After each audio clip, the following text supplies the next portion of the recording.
je vais tester un nouvel abri. Donc là, comme vous voyez, je me suis fait un petit réflecteur. Là, j'ai un feu. Et ici, donc, c'est un Adirondack encore. Donc, le tarp est comme ça. Et j'ai tendu les milieux. Du coup, j'ai les coins pour pouvoir faire des côtés. Donc, du coup, c'est fermé sur les 3 côtés. J'ai mis devant une toile transparente en plastique. Super fort, super pratique. Ça peut servir de tapis de sol. J'ai pas réussi à la déchirer, pourtant je m'en suis servi plein de fois. Ça peut servir de super shelter comme ça. Donc voilà, on va tester ça. J'ai mis le feu assez loin quand même pour pas faire fondre le plastique. Et c'est une jolie nuit, donc on verra. Ça risque peut-être de descendre un petit peu. Pour l'instant, il y a 3 degrés. Je vais rentrer le thermomètre pour pas qu'il tombe en panne à cause de l'humidité. Et là, j'ai ma super hache. C'est une hache anglaise avec le manche original. Alors elle est super vieille, j'ai pas encore réussi à la dater. C'est une Elwell avec une tête de 2 livres 3 quarts, donc ça fait à peu près 1,2 kg. Et elle a même le manche original, donc c'est plutôt cool. Je l'ai remis correctement, j'ai remis un coin, etc. Parce qu'il avait un peu de jeu. C'est une super hache. J'ai refait les moutures, tout ça, ça marche super bien. Voilà, bon, bah, je vais dormir dans l'abri. Ce soir, on va tester. J'ai une petite réserve de bois, là, donc ça devrait le faire. Mais c'est super humide au fond des bois, donc...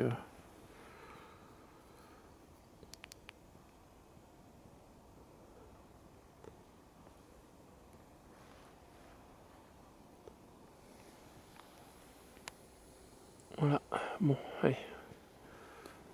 A plus tard. Salut. Bon, j'ai coupé du bois avec la scie Silky Big Boy. Elle est énorme. La lame fait 36 cm. Donc voilà. C'est vraiment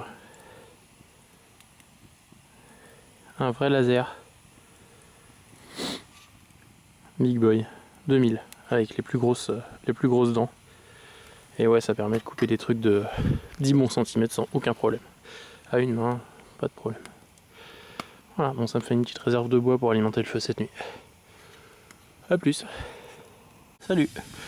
Bon bah du coup j'ai rapproché le feu. Parce que je sentais pas vraiment l'effet de la chaleur, donc j'ai mis quelques bonnes bûches. J'ai rapproché à, je sais pas, 60 cm par là. 70 du bord. Et ouais, je sens carrément la chaleur maintenant, donc c'est cool. Donc je suis posé sur mon matelas. Et je sens que ça se réchauffe pas mal à l'intérieur de l'abri. J'ai mis le thermomètre dehors pour voir quelle température il fait, mais à mon avis ça doit geler, je pense, vu qu'il y avait des traces de grésil sur la bâche. Et puis après je le mettrai à l'intérieur pour comparer les températures. A plus. Comme vous pouvez voir, j'ai pas mal rapproché le feu quand même par rapport au tarp.